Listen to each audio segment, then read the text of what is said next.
Hi guys, welcome back. In this video, we will insert an image in Photoshop. So let's get started.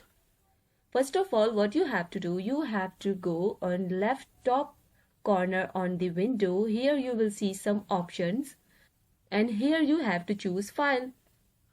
Click on the file and go to the Open. Once you click on Open, here you will see your images and here you have to choose your right one. Click on image and then open it. Once you click on open, it will open in Photoshop. So here you can drag and drop your picture on your canvas or you can copy.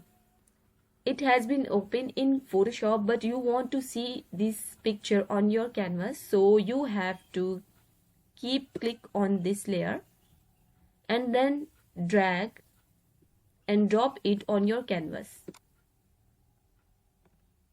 As you can see guys, this picture is now on your canvas.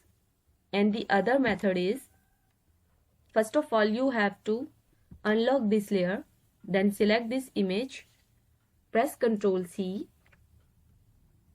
go to your canvas and then press Ctrl V. And guys, your image has been pasted on your canvas. So guys, this is how to insert an image on Photoshop. Hope you like it. Thank you so much. Good luck.